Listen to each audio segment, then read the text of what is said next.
Our speaker for this month is, of course, Susannah Fullerton, known to all of you in the crowd after her heavy involvement with us last year in our online lectures. Susannah is going to take us on a magical virtual journey to discover the treasures of English literature and will speak on her top 10 places across England. Welcome back, Susannah. Thank you, Dimity, and welcome everyone to this Zoom lecture. Thank you for joining me to explore some of my very favourite literary places in England. Helene Hanff, in her book 84 Charing Cross Road, comments at the end of the book, when finally she's able to travel to England, that what she wants to do there is find the England of English literature. And that's always been my reason for going to England as well. England is just so rich in literary history. There are so many wonderful places to choose from. And it was very hard, I have to say, to select my top 10 and then to rank them in any sort of order. So I'm starting with my number 10 and I'm working my way up to number 1. So this is number 10 and it's a place called Oare Church, O-A-R-E, in Somerset, so down in the West Country.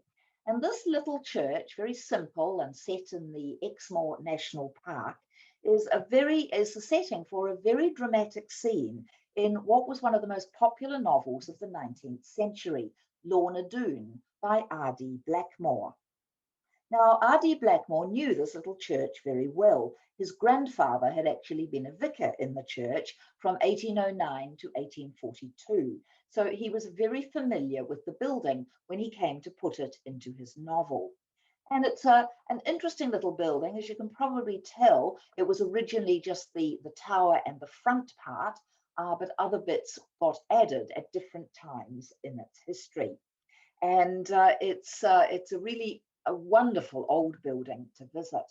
You enter in there through the ancient doorway, and this is where, in his novel, R.D. Blackmore sets the wedding scene of his hero and his heroine, John Ridd and Lorna Doone.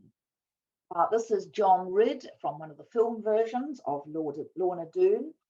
He's fallen madly in love with Lorna, who comes from a family of robbers and brigands.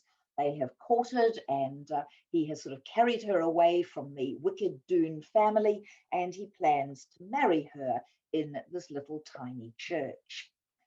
So there you can see the old wooden box pews inside the church, and this is where the wedding scene takes place in the novel. So there you can see the couple, again from one of the film versions, gazing at each other with adoration, and just after they have been pronounced man and wife, a shot rings out through the church. The wicked Carver Doone, who also wants Lorna for himself, has decided that if he can't have her, no other man can have her either, and he shoots Lorna, and the bride collapses, apparently lifeless, in the arms of her new husband.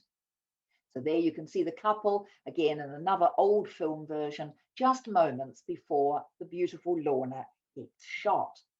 And there is Carver Doone. In this particular illustration, he's shooting Lorna from the door of the church. But in the novel, he actually shoots her through the window. Again, you can see Carver Doone with his pistol. And this is the tiny little window in the church. They have a copy of Lorna Doone sitting there on the windowsill, and it's through this window that Carver Doone shoots Lorna.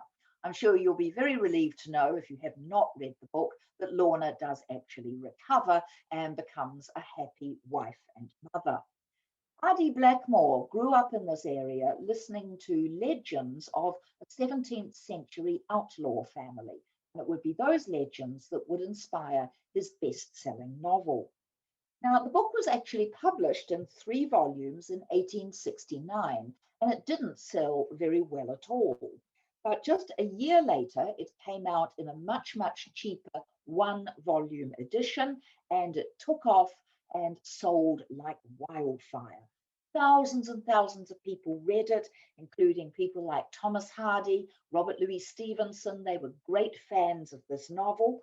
And Blackmore, as you can see a picture of him here, went on to write 11 more novels, but none of them ever became famous in the way that Lorna Doone did. And while you can occasionally find the odd one in the secondhand bookshop, and I'm sure you can get them on Kindle, they're not particularly exciting. He really was famed just for the one novel. So inside the little church, there's a plaque to Blackmore, Richard Doddridge Blackmore, and commemorating, of course, his association with the lovely little building. And before too long, tourists who had loved reading Lorna Doone began to arrive in the area to seek out the places that the novel had made so vivid to their imaginations. And little maps got produced and illustrations of that part of the countryside were made that tourists could then buy and take home with them. Another interesting effect of the novel is that the girl's name of Lorna, which really was not in existence until Blackmore made it up, suddenly became very popular indeed for little girls. And I'm sure all of you have met somebody with the name of Lorna at some stage in your lives. So the tourists would pick up their copy of the novel, they would head down to the beautiful area of Exmoor, and they would seek out all of the places associated with Carver Doone and of course the hero and the heroine. This is a lovely little village called Malmsmead with this beautiful old bridge. This is where John Ridd has his farm in the novel. The farm is called Plover's Barrow Farm, but today the building is named Lorna Doone Farm after the novel. And there's plenty of signs telling you where the Robbers Bridge is. There's a Lorna Doone camping area now. So tourists would arrive and they would seek out all of these spots because they had loved the novel so much.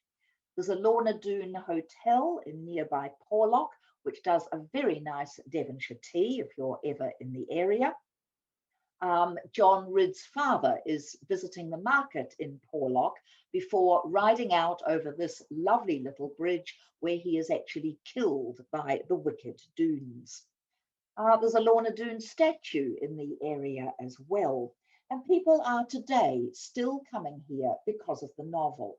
Maybe they've read the book, maybe they've seen some of the film versions, and also they want to explore a very, very beautiful national park, the Exmoor National Park. So it's rather wild and remote countryside with ponies wandering around, beautiful landscapes everywhere. It really is a gorgeous part of the world to visit. Exmoor is England's smallest national park. So there we have another picture of an illustration from the novel of John Ridd seeing Lorna for the first time. It became a hugely popular love story, and visiting Little Orr Church is always for me an extremely special experience. So let's move on to my spot number 9, and that is a place called Adlestrop, which is in Gloucestershire. In 1914, this rather handsome poet, Edward Thomas, he was also a novelist and an essayist, was on a train going off to visit an American friend of his, a man called Robert Frost, one of America's great poets. The train stopped for a little while for some unknown reason at a little station called Adlestrop. It was late June, and stopping there in the train would result in a wonderful poem. So 2 years later, Edward Thomas wrote his poem, and it was just before World War I. So the England that he describes of birdsong and innocence was about to change forever. And for the poet in the poem, the busy world slows down for a moment, and suddenly he can just enjoy all of the loveliness of the countryside around him. Now today, there is actually no longer a station at Adlestrop, and it's a tiny little Gloucestershire village still today. The station closed in the year 1966 due to the beaching cuts, which closed down many of the smaller train stations in Britain. But because the poem had made the railway station famous, it was felt that they needed to keep one of the station benches and the railway station sign of Adlestrop. So there it is, all saved in its rural splendour today, commemorating the poem. Sadly, Edward Thomas never saw his poem in print. He was killed as second lieutenant at the Battle of Arras. So he wrote the poem, it was kept in manuscript form, but he never actually saw it in print.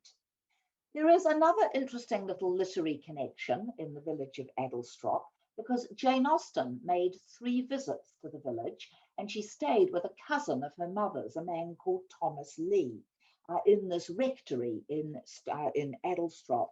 And it's thought that her visits to nearby Stoneleigh Abbey and to this rectory would help to inspire aspects of her great novel, Mansfield Park. So there are all sorts of wonderful literary connections with this beautiful little village. Now, the Cotswolds is, of course, a glorious part of England, and there are many great writers associated with this area. The Mitfords, William Morris, Flora Thompson, T.S. Eliot's Burnt Norton, Laurie Lee's Cider with Rosie, and so much more. But let's now take a little gentle stroll through the village of Addlestrop as I read you the really wonderful poem by Edward Thomas. Yes, I remember Addlestrop, the name, because one afternoon of heat, the express train drew up there unwontedly. It was late June. The steam hissed. Someone cleared his throat. No one left and no one came on the bare platform. What I saw was Addlestrop, only the name. And willows, willow herb and grass and meadow sweet and haycocks dry, no whit less still and lonely fair than the high cloudlets in the sky. And for that minute a blackbird sang close by, and round him, mistier, farther and farther, all the birds of Oxfordshire and Gloucestershire. It's a truly lovely poem by Edward Thomas, and I always find it a real tribute to the power of poetry, that a sign that once marked a railway station that is no longer there can fill me with delight every single time I visit Addlestrop. So let's move on now to my number 8. This is the beautiful town of Rye in Sussex. It's a gorgeous medieval port town. It was once a port, but it isn't anymore because the sea receded in the 16th century. So when you go and visit Rye, you can take a walk up the wonderful cobbled Mermaid Street. The cobbles are extremely rough on your feet. Rudyard Kipling once tried to drive his car up Mermaid Street and found that the car was somewhat battered by the time it got to the top. You pass, and you can see it here in the right of the picture, the fabulous old Mermaid Inn, which dates from 1420. Vita Sackville West and her lover Violet Keppel used to come to this inn for naughty weekends, and it became very notorious as the haunt of wicked smugglers. But once you get to the top of Mermaid Street, turn the corner, and you come across this house, which I absolutely adore. It's called Lamb House, and it was built in 1722, and it became home to the great American writer, Henry James. He fell in love with the house the first time he saw it. He rented for a little while nearby. He left instructions that if ever this house were to come up for sale, he had to be the first person they informed. He moved into it in 1897, and he lived in the house until his death in 1916. Here you can see the portrait that hangs in the National Portrait Gallery of Henry James.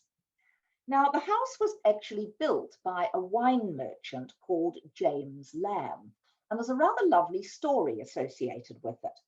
King George I was sailing nearby on a boat when suddenly there was quite a bad storm and his boat was washed ashore at Rye. So obviously the king needed a bed for the night in the best house in town, and that just happened to be Lamb House. So the bedroom of the couple, and there's King George I, the bedroom was given up to the king. The trouble was that poor Mrs. Lamb was on the verge of giving birth to a baby, and she actually ended up having the baby on the night that the king was staying in the house. So she was moved out of her bedroom. The poor woman had to muffle her shrieks so that the royal ears were not offended, and she gave birth to a little boy who, of course, was called George. and the king stood godfather to the new baby, and he gave the baby a golden bowl as a christening gift. Henry James knew this story, and that, of course, gave him the title for one of his novels, The Golden Bowl. Lamb House is a wonderfully elegant Georgian house. I love all this burglar proofing on the front door. I think it's fabulous to look at all these different lock arrangements that the house has. There's the beautiful dining room with the portrait of Henry James. There were many famous visitors who came to the house, including Kipling, H.G. Wells, G.K. Chesterton, Edmund Gosse, Edith Wharton, Ford Madox Ford, Joseph Conrad, and many more. There's some lovely old wood paneling on the walls. And it's a very light and airy house with lovely views down the street towards the great church of Rye at the end of the street. You head up the stairs and you can see where Henry James had his bedroom, the king's bedroom. You can also see where he sat and worked. He did actually employ a typist. And in this house, he wrote The Wings of the Dove, The Golden Bowl, The Ambassadors, and many of his short stories. The garden that you can see at Lamb House is truly gorgeous. I would just love to own this house and have this as my garden. It's got a pet cemetery in the corner where various pets belonging to the different owners have been respectably buried. Gorgeous little rose gardens. It is a truly lovely little nook tucked away behind its walls in Rye. And just lovely to visit on a summer's day. Now, after Henry James died, another author moved into this house. He was Edward Frederick Benson, and he became famous for writing the Map and Lucia novels, which are fabulous books. If you have never read them, I strongly recommend them. He turns the town of Rye into Tilling in the novels. And Miss Mapp, who you can see here acted by Prunella Scales in one of the earlier film versions of Map and Lucia, ends up living in Lamb House, although the name of the house has changed in the novels. Now, the house used to have a garden room sort of set at right angles to the house and also looking out over the street. But sadly, this was bombed and totally destroyed in World War II. So we only have old pictures and photographs of the garden room. But Miss Mapp does a lot of her spying from the garden room and keeps an eye on what everybody in the town of Tilling is getting up to. When Benson was living there, his brother, A.C. Benson, quite often came to stay with him. He is best known to us today as the author of Land of Hope and Glory.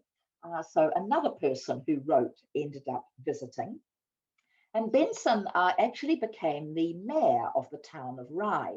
Now, if you look in the bottom right-hand corner of this picture, you'll see a tiny figure of a man in red.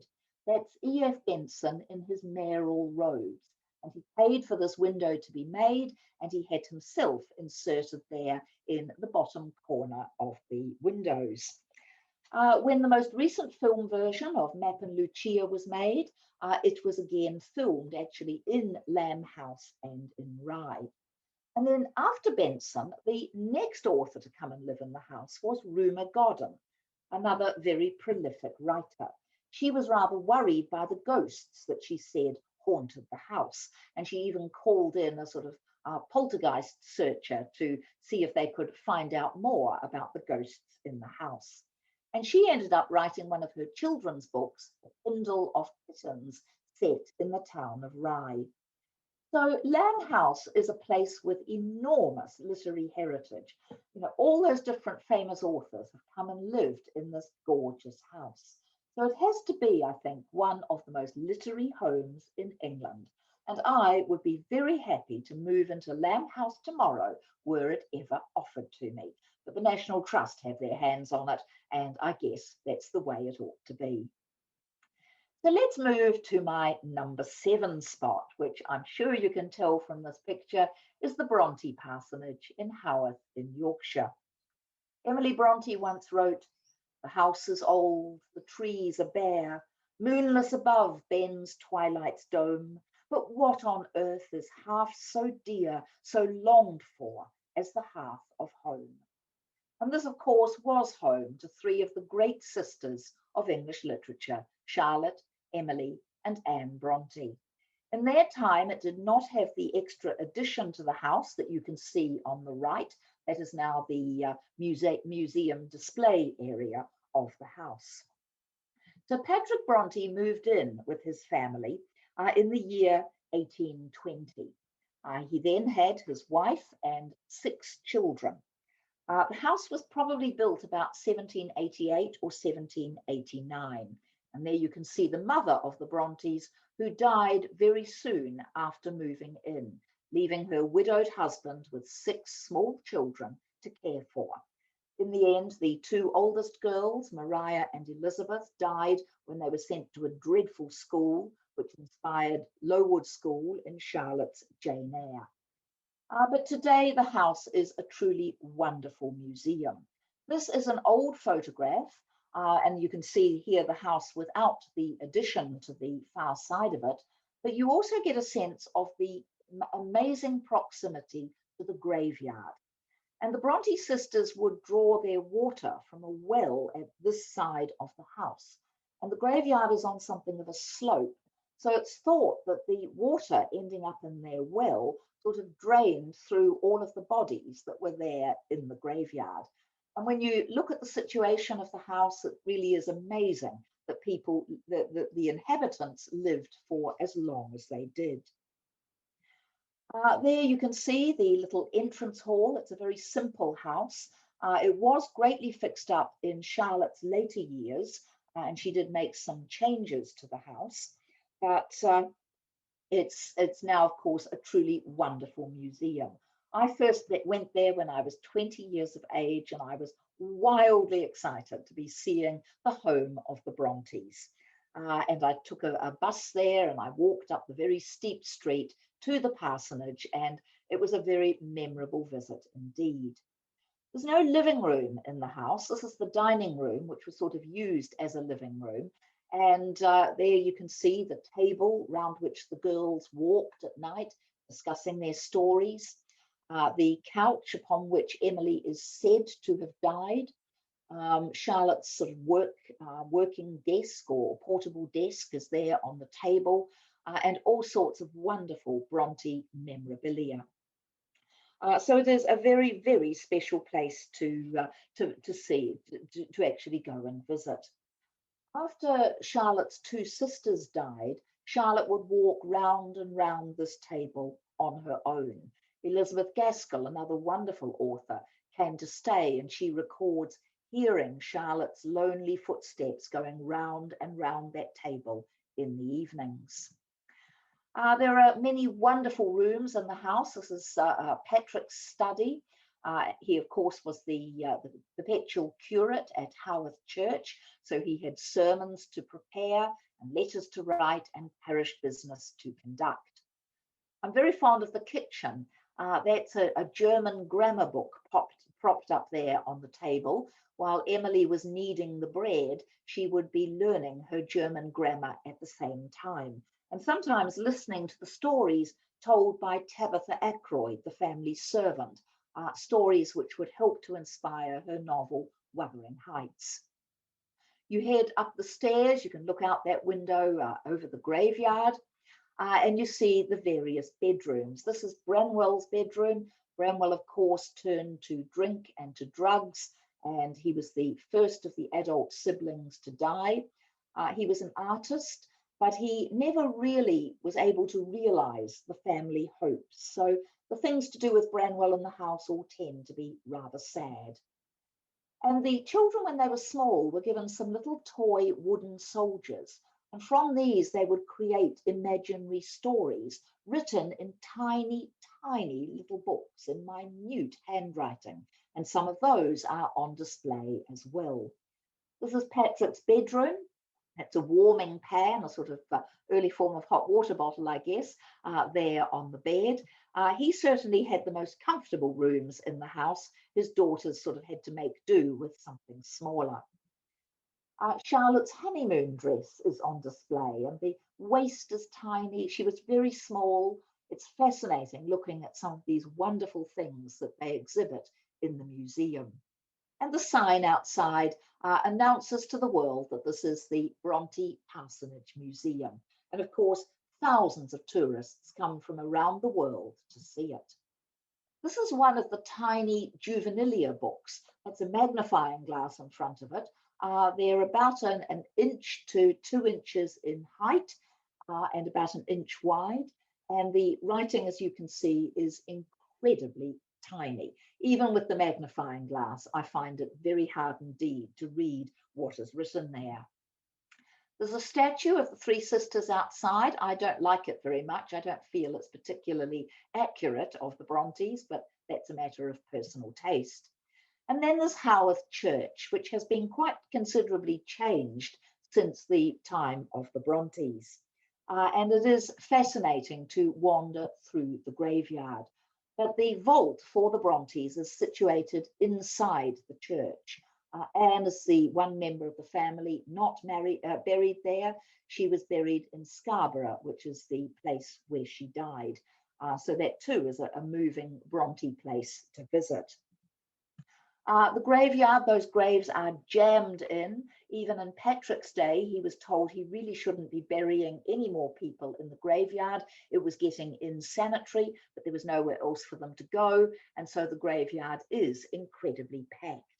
And I've stood in that graveyard and read some of Emily's poems, and it always feels wonderfully atmospheric. And then, of course, you can wander up onto the moors, which is very much Bronte homeland. The girls loved the moors. They knew the plants and the wildlife and the birds. And of course, many of their novels have wonderful descriptions of the Yorkshire moors and scenes set on the moors. You can visit the Black Bull Inn, where Brother Branwell did far too much of his drinking. I think Anne having to go and get her brother out of the pub at night would help to inspire her wonderful novel, The Tenant of Wildfell Hall. And the old apothecary shop is where Branwell purchased his opium or his laudanum, which was a liquid form of opium. So it's a wonderful old town to visit, and of course, everything is geared to Bronte tourism. So I always find it very special indeed to visit the Bronte Parsonage Museum and to think of the truly amazing novels that emerged from that house. And there you can see an illustration with a couple of lines by one of Emily's poems. Charles Dickens was wonderful at opening lines. It was the best of times, it was the worst of times. Fog everywhere, fog up the river. 30 years ago, Marseille lay burning in the sun one day. All of these wonderful opening scenes in the novels of Charles Dickens. But one of the best opening scenes has to come from Great Expectations. And I love visiting this old church called St. James's Church in Cooling in Kent, because this is where he sets the memorable opening of Great Expectations. This is where young Pip encounters Magwitch the convict. So it's very vivid indeed. The old church is 13th century. It's actually no longer used as a church, but you can go inside to have a look. And it's very ancient indeed, as you can see from these old church pews. Now, in the opening of Great Expectations, Dickens describes these little tiny graves, which are the graves of children of 2 families of the area who all died from various typhus epidemics that swept through the area. And this is where we get the opening. I'll read to you some of the opening of Great Expectations. Ours was the marsh country down by the river, within as the river wound 20 miles of the sea. My first, most vivid and broad impression of the identity of things seems to me to have been gained on a memorable raw afternoon toward evening. At such a time I found out for certain that this bleak place overgrown with nettles was the churchyard, and that Philip Pirrip, late of this parish, and also Georgiana, wife of the above, were dead and buried, and that Alexander, Bartholomew, Abraham, Tobias, and Roger, infant children of the aforesaid, were also dead and buried, and that the dark, flat wilderness beyond the churchyard, intersected with dykes and mounds and gates, with scattered cattle feeding on it, was the marshes, and that the low leaden line beyond was the river, and that the distant savage lair from which the wind was rushing was the sea, and that the small bundle of shivers, growing afraid of it all and beginning to cry, was Pip. "Hold your noise!" cried a terrible voice as a man started up from among the graves at the side of the church porch. "Keep still, you little devil, or I'll cut your throat." A fearful man, all in coarse grey, with a great iron on his leg, a man with no hat, and with broken shoes, and with an old rag tied round his head, a man who had been soaked in water, and smothered in mud, and lamed by stones, and cut by flints, and stung by nettles, and torn by briars, who limped, and shivered, and glared, and growled, and whose teeth chattered in his head as he seized me by the chin. So Magwitch meets Pip, terrifies the poor young boy. You can see from various film versions of Great Expectations. And those little graves are the graves of Pip's dead brothers and sisters. And they're described by Dickens as being like little stone lozenges, which I think is a wonderfully accurate description. So in this churchyard, we get a very memorable setting in one of the great novels of English literature. And when you see those little tiny graves and think of Magwitch turning Pip upside down and terrifying the poor boy, it's wonderful to actually stand and read that scene in the very place where it was set. So that is my number 6 in my choice of literary places. So let's move on now to my number 5 selection. This is the gorgeous city of Winchester, which has so many wonderful places to visit. This is the Great Hall with what is supposed to be King Arthur's Round Table, but it isn't actually the genuine article, although it is very old, in the Great Hall at Winchester. There's this fabulous statue of King Alfred the Great, which stands in the High Street. There's the magnificent cathedral, which of course holds Jane Austen's grave. So there's many wonderful things to see in the city of Winchester. But I think one of the very best places in Winchester is just on the outskirts of the city, and it's called the Hospital of St. Cross.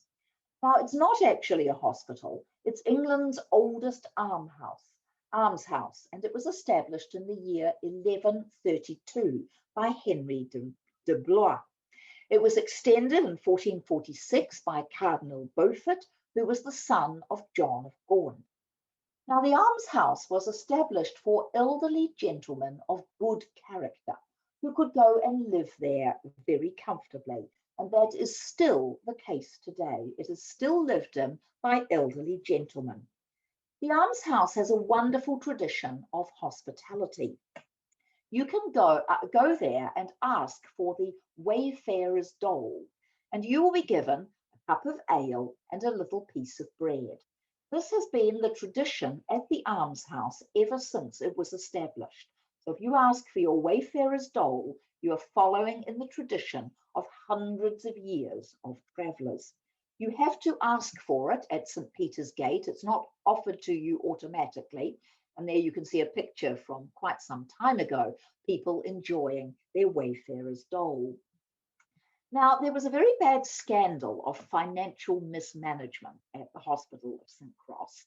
And one of my favourite novelists, Anthony Trollope, heard about this, and he used it as the basis for his novel, The Warden. There you can see Trollope, and the book is about the warden of the hospital receiving a very large income while the elderly gentlemen get very little money at all. And it is a truly fabulous novel. If you have never read The Warden, let me strongly recommend that you do so. And in that novel, the Hospital of St. Cross is renamed Hiram's Hospital. And there you can see an illustration of some of the elderly gentlemen enjoying the garden at the hospital. It is a truly beautiful place to visit, even if you don't have an interest in Trollope and the Warden. There's a very impressive church with medieval tiling. And of course, the elderly gentlemen are expected to attend services there regularly. There's an ambulatory where they can walk in inclement weather, beautiful trees and wonderful medieval buildings everywhere. There's an ancient hall, which is where they would gather for their meals. Those chairs that you can see are hundreds and hundreds of years old. And the staircase led up to the quarters of the master or the warden. And he would come down the stairs to join the elderly gentleman for dinner. There's a wonderful old medieval kitchen with its range and turnspits and all sorts of ancient kitchen equipment. Fabulous spot to visit. And there you can see some of the elderly gentlemen who are there today.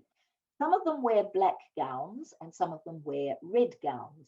And each of them has a very impressive silver badge that they wear. So when one of the gentlemen passes away, his gown and his badge are passed on to the next resident. But each gentleman needs to be checked out before he is allowed to come and live there. He comes first on a trial period, and then if he's accepted, he's allowed to stay there until the day that he dies. So it's they have to perform the odd duty. They show tourists around. They do a bit of gardening, whatever they feel they can cope with. And the gardens are absolutely lovely. There's an old stew pond where fish would have been kept in order to feed people on Fridays. And just a couple more pictures here of the really beautiful gardens at the hospital. Wonderful old trees. Now, there is one other literary connection. The great Romantic poet John Keats was staying in Winchester in 1819, and he ended up taking a walk from the city to the Hospital of St. Cross. It was autumn, and the result from that walk was one of the great poems of Romantic literature, his Ode to Autumn, season of mists and mellow fruitfulness. It's a wonderful poem. So this is the path that he took along the edge of the River Itchen. You can still follow the Keats walk today, and try to do it in autumn and recite to yourself the fabulous ode by John Keats. He thought that the Hospital of St. Cross was a very interesting old place indeed. And he walked past the water meadows, made his way to this beautiful building, and we can follow in the footsteps of both John Keats and Anthony Trollope today. Don't miss this fabulous building if you're ever in Winchester again. So let's move now to my number 4 literary place, and this is the fabulous Pepys Library in Cambridge at Magdalen College. There are few rooms in the world that I love more than I love this room. It's not open every day of the week, so time your visit to Cambridge to make sure you can get inside the Pepys Library.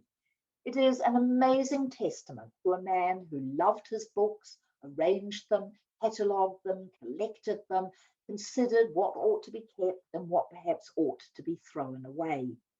Pepys died in 1703, and the value of the library was considered to be about £4,000. There were 3,000 books, maps, songs, illustrations, and the wonderful diary inside. Pepys was thinking about his books right until the end. 2 weeks before he died, he added a couple of codicils to his will concerning his library.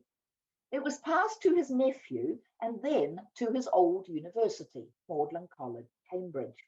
And the university was to consider of the most effectual means of preserving said library entire in one body, undivided, unsold, and secure against all manner of diminutions, damages, and embezzlements for the benefit of posterity.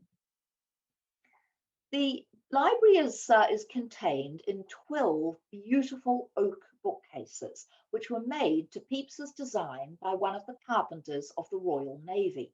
Pepys's working life was spent in the Royal Navy. There was a man called Simpson who was a talented joiner. Pepys writes about him in the diary. He and I, with great pains, contriving presses, put my books up in. And it was rare, the library, because before Pepys, most people who had books would just lie them flat on a shelf or store them in a wooden chest. Pepys was amongst the very first people in the world to have bookcases with the books facing with the spine coming outwards. So he was innovative in that, as in so much else. They are beautiful pieces of furniture. And here you can see some of them in an old sketch done of Pepys's actual home when the bookcases were in his house.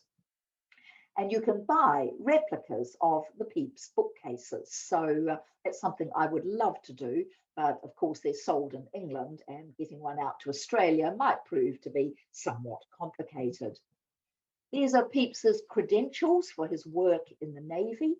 He left very strict instructions about the ordering of his books. And this is the diary. I don't have a coloured picture because you're not allowed to take photographs inside the Pepys library. And all that seems to be available is this black and white one. But it's in 6 volumes and it sat there in its all written in shorthand for over 100 years after Pepys died, before finally the shorthand was transcribed and the diary was published. So there you can see the shorthand of the diary. That's an entry from 1669. And this was the volume of shorthand. This actual book is in the Pepys library. So it was from this volume that he learned the shorthand with which he wrote his diary. And this is a good friend of his called John Evelyn, who also wrote a diary. And Evelyn's diary was published in the year 1818. And it generated a lot of public interest. So the master at Magdalen College said, well, hold on a minute, we've got Pepys's diary here somewhere. Why don't we get it transcribed and get it published? So much of it was published. They left out all of the naughty bits where Pepys gets up to no good with different women. And it's interesting that it was only in the year 1977 that the full and unexpurgated edition of the diary was finally published. Pepys kept it for about 9.5 years. He gave up writing it because he thought he was going blind. He didn't, but somehow he got out of the habit of keeping his diary. So this building was created by the university, especially to house the library up there on the first floor. And it is the most amazing collection inside. There are pamphlets, things about the plague, which of course Pepys writes about in the diary, things about the Great Fire of London. There are songs, there's Pepys's Memoirs of the Royal Navy, there's prayer books, there's all sorts of prints and illustrations. That's a picture of the Mary Rose, the great Tudor ship. It is a library absolutely stuffed with treasures. Classical works, some naughty books, although this one Pepys writes about in the diary, but he didn't actually keep. But he was quite fond of pornographic books as well. And there you can see Pepys, a truly remarkable man. He loved buying books, and I think that this library is redolent of Samuel Pepys. It's intimate, it's orderly, it's varied. He didn't want it to be any bigger. He said that the private library of an educated man should be what he himself could compass in his reading. So there, to finish off with a couple of pictures of the wonderful Samuel Pepys Library, a really gorgeous place to go and visit. My number 3 is Dove Cottage in Grasmere in the county of Cumbria in the Lake District. This was once the Dove and Olive Branch Inn, which is rather ironic considering what an abstemious man William Wordsworth was when it came to drink. But it is one of the homes of, it is the home of one of the greatest poets in all of literature, and it is a very wonderful spot to visit. Now, Dove Cottage was probably built in the early 17th century, made of local stone, and it was at the time right at the edge of Grasmere and the lake, and there was very little else around it. Today, of course, it is much more built up, around Dove Cottage. William Wordsworth moved in with his sister Dorothy in the year 1799, and they lived there together until 1808. He had seen the cottage on a walking tour and thought it was a really wonderful spot to go to. He called it the loveliest spot that man hath ever found, and his time there as a poet was rich and productive. Dorothy ended up keeping a journal, and William would quite often use his sister's journal when it came to getting inspiration for his poems. So Dorothy's journal is on display there as well. William ended up getting married to Mary Wordsworth. Here you can see her later in her life, or Mary Hutchinson as she was, and 3 children were born once she came to live with him as his wife in the cottage. So there were actually 9 people in the little house by the time they finally moved out, badly needing more space. But Wordsworth in this house wrote his wonderful Ode on the Intimations of Immortality, I think one of the greatest poems ever written, Michael, parts of the Prelude, and of course his famous Daffodils poem. They had many literary visitors in the house. Coleridge came to stay, Thomas de Quincey, Robert Southey, Charles and Mary Lamb, and Sir Walter Scott arrived on one occasion, coming down from Scotland. He was not impressed by the food that was served in Dove Cottage. William didn't care much about what he had to eat, and it seemed to be porridge 3 meals a day. And even though Scott was a good Scotsman, he was not keen on porridge 3 meals a day, and he secretly nipped out to a nearby pub in order to have a decent feed. But on his visit, he actually left a souvenir behind. He gave the Wordsworths a little dog called Pepper, and this painting was done of Pepper, and it hangs there today. So the front room still really gives you the feeling that this place was once a pub. You can imagine ale being served in the rooms. And Wordsworth would do his composing in this house after he had come. He thought up his poems out of doors. He would sort of compose as he was walking, and then he would come home and he would write the poems down. This is the wonderful old kitchen, and you can go into, sorry, I'll go back to that. Just off the kitchen is a little sort of buttery, which is actually over a small stream. And as you walk from one room to the other, the temperature drops by a good 2 or 3 degrees. This is Wordsworth's room. That's the little suitcase that he took with him when he went to London. When you think of our huge suitcases today, Wordsworth just packed 1 clean pair of underwear, 1 clean shirt, possibly a toothbrush, and that's sort of all he needed. Off he went to London. I'm very fond of the children's room. It's a cold room, and so the Wordsworths papered it with old newspapers in order to try and add a little bit of warmth and keep out some of the drafts. And the room today is still papered with replica old newspapers. There is so much to see in this truly wonderful house. This was Wordsworth's bedroom at one stage, but his bedroom did move around at different times. There's a little garden at the back where William and Dorothy grew vegetables because they didn't have all that much money. And there's also a tiny little moss hut where he liked to go and sit and compose some poetry. And this is the couch, which I always like to think of as being the couch upon which he lies thinking of the daffodils. For oft when on my couch I lie, in vacant or in pensive mood, they flash upon that inward eye, which is the bliss of solitude. And then my heart with pleasure fills, and dances with the daffodils. So there is so much to see in this really lovely house. There's the manuscript of the Daffodils poem. After Wordsworth moved out, Thomas de Quincey moved in. He's best remembered today for his Confessions of an Opium Eater. And he lived on in the house for quite some years. It's now all owned by the Wordsworth Trust, and there's an excellent museum right next door. Last year, they were planning amazing festivities for the 250th anniversary of Wordsworth's birth. Tragically, COVID put an end to almost all of those wonderful plans. There are many other gorgeous Wordsworth places to visit. This is his birthplace in Cockermouth. It's a fabulous museum to go to. This is his old school in the little village of Hawk's Head.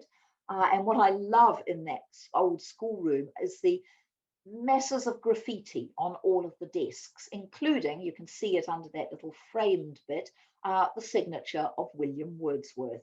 So generations of boys have scored their initials and various other things into the wood of the desks. There's Rydal Mount, the house that he lived in. Pretty much after moving out of Dove Cottage, there were a couple of other residences briefly in between, with its glorious gardens.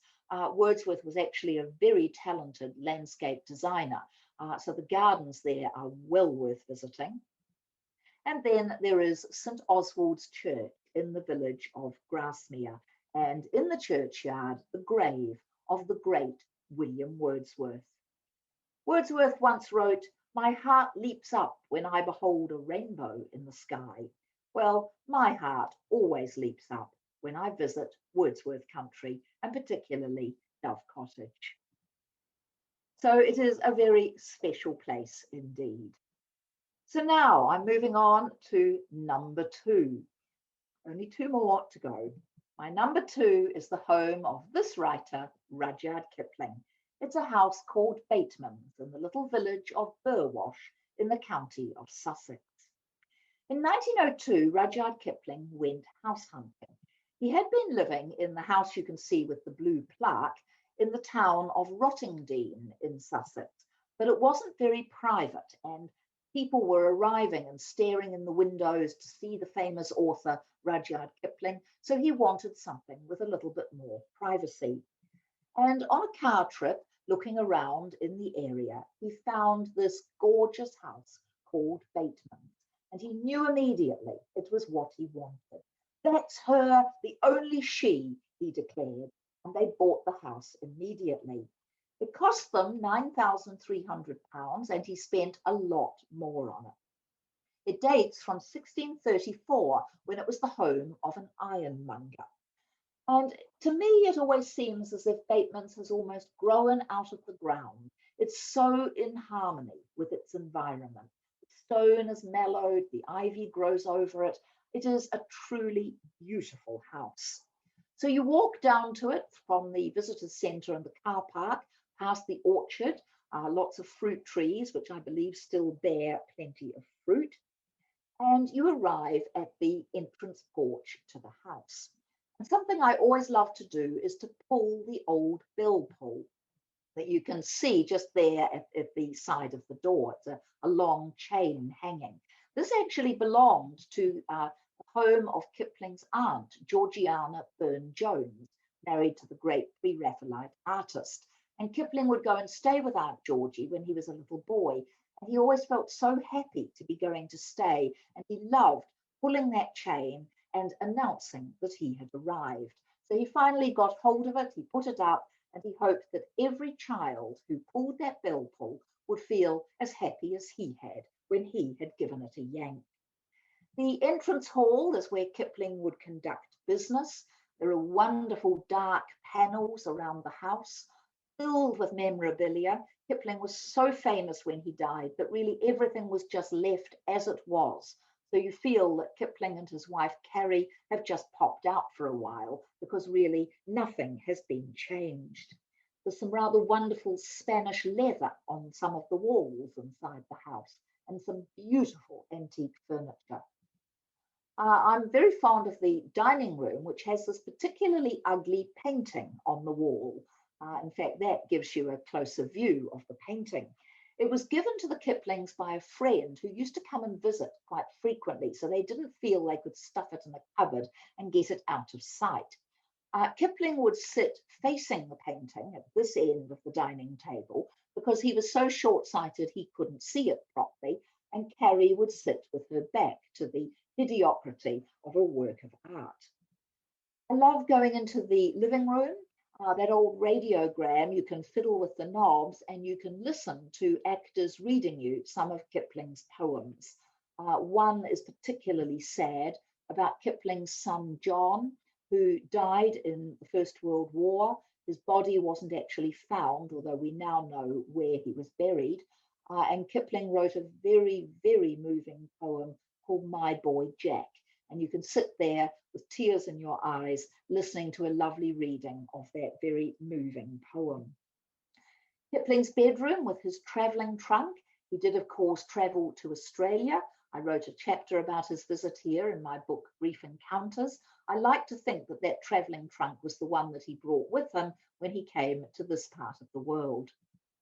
And there you can see a close-up of the trunk.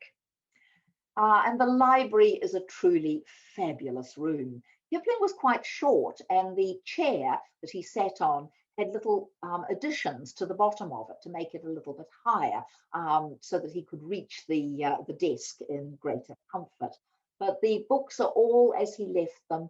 The wastepaper basket is filled with what is supposed to be his cast off poems. It's a gorgeous room to sit in with all his things there on the desk.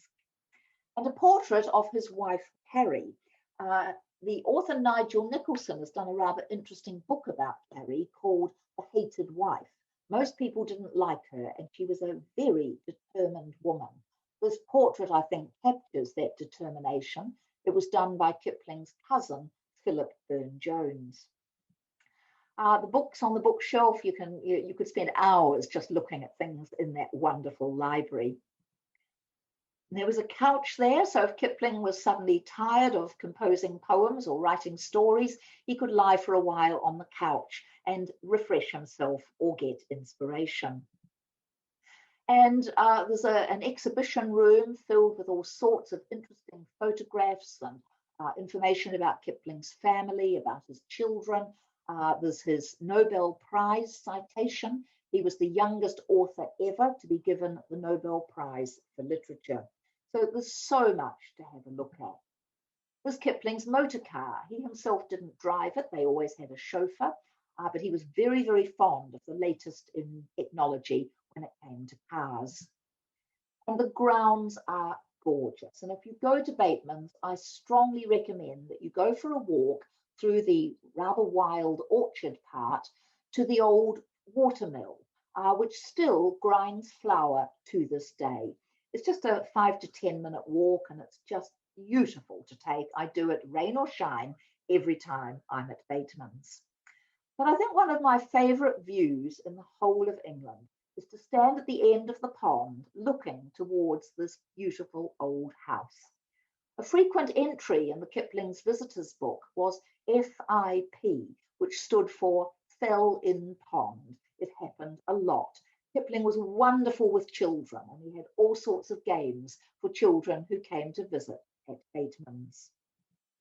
And at the end of that, just where you are standing looking at the house, is a sundial that Kipling actually purchased with the money from the Nobel Prize. And carved into the side are the words, "It's later than you think." I love standing with my hand on that sundial, looking at the beautiful view. There are some lovely little old statues on either side of the pond. So it is a truly lovely place. A statue of Kipling carved out of a tree. There's an old barn or an old oast house, which has been turned into the visitor's shop. And everywhere you look, there are beautiful views of Bateman's. And in the nearby town, there is a new statue of Rudyard Kipling in the countryside that he loved so much. So Bateman's is a truly special place to visit. I'm going to go just a few moments over time because I have to tell you about my number one. Jane Austen once wrote, "Our Chawton home, how much we find already in it to our mind, and how convinced that when complete, it will all other houses beat." Well, Jane Austen was very prescient when she wrote those words, because this house does all other houses beat in the entire world, in my view. This is my number one literary destination, not just in England, but in the world.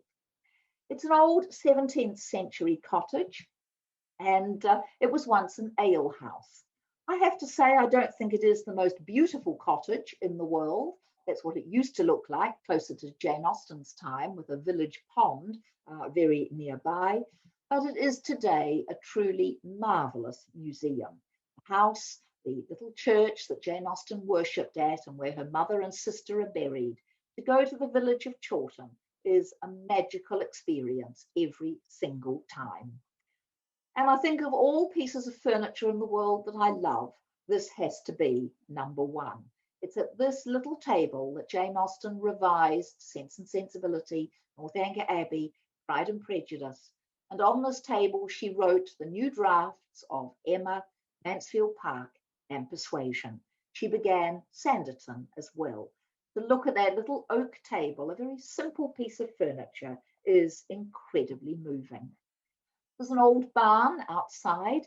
You can actually today watch an excellent little introductory video about Jane Austen's life, narrated by Elizabeth Garvey, who acted Elizabeth Bennet in a 1980 television production of Pride and Prejudice. There's a shop where I am always tempted to buy. The house has wonderful things inside. The topaz crosses, purchased by Jane Austen's brother Charles and memorialised by her in her novel Mansfield Park, where they become amber crosses. The one on the right was Jane's, the one on the left was Cassandra's. There's the Wedgwood dinner service that she went to London to choose with her brother. And one of her dresses, or a police dress, is there on display. There's the patchwork quilt that she, her sister, and her mother worked on. So many things in this house. But there again, the little oak table that is so important. The house was saved for the nation. It was probably going to be pulled down, but it was saved by a wonderful woman called Dorothy Darnell. And it was actually purchased by a man called Mr. T. Edward Carpenter, whose son, who had died in World War II, his son had loved the novels of Jane Austen, and he wanted the house to sort of memorialise his son. The kitchen has been opened up fairly recently, and it's possible for children to do cooking lessons in the old kitchen. And there you can see the plaque on the wall about Mr. Carpenter, about his son, and mentioning Dorothy Darnell, a local woman who was determined that this fabulous house should be saved for the nation. Jane Austen's donkey carriage that she travelled in when she was becoming very unwell. This was actually restored by the royal coachmaker. Along the road, Chawton Great House, which belonged to her brother, now a wonderful library containing books of early women writers. Fabulous spot to visit, and it's open to the general public as well. And I had to give you a shot of Colin Firth, whose appearance as Mr. Darcy resulted in a phenomenal upsurge of visitor numbers to the Jane Austen Museum in Chawton. And just along the road, Chawton Church, again changed since Jane Austen's day, but around the corner, the graves of her beloved sister Cassandra and her mother. So a very moving spot to visit. Jane Austen, of course, is buried in Winchester Cathedral. Nearby is little Steventon. This is the church that she attended when she was a young girl growing up. So there are other fabulous Jane Austen places to visit. That's the house in which she died in Winchester, in that room with the bow window, a very moving place. I have twice been inside that house, and I still feel shivers when I think of that experience. The houses in Bath that you can see where Jane Austen lived at different times. Walking the gravel walk in Bath, which is where she sends her heroine Anne Elliot in Persuasion when she has been reunited with Captain Wentworth, another fabulous place to go for a walk. And Lyme Regis, where she sets an important scene in Persuasion on the wonderful Cobb. So there are all these amazing places to visit. Alfred Lord Tennyson once visited that Cobb in Lyme Regis. And there's a rather nice little story. The local dignitaries of the town were saying, oh, you know, Lord Alfred Tennyson, we must show you the spot where the Duke of Monmouth arrived to conduct his rebellion. And Tennyson said, Oh, bother the Duke of Monmouth. Just show me the spot where Louisa Musgrove falls down the steps. And I think this really illustrates the power of literature. The Duke of Monmouth was a real person. He was involved in a real battle in which people lost their lives. And yet Louisa Musgrove falling down the steps was far more real to Tennyson, even though an entirely made up scene, than anything to do with the Duke of Monmouth. So I think it shows us the power of literature to stir our emotions in so many ways. So here we see this little house at Chawton, the Jane Austen Museum. Jane Austen's genius flourished within this very simple, perfectly ordinary looking brick house.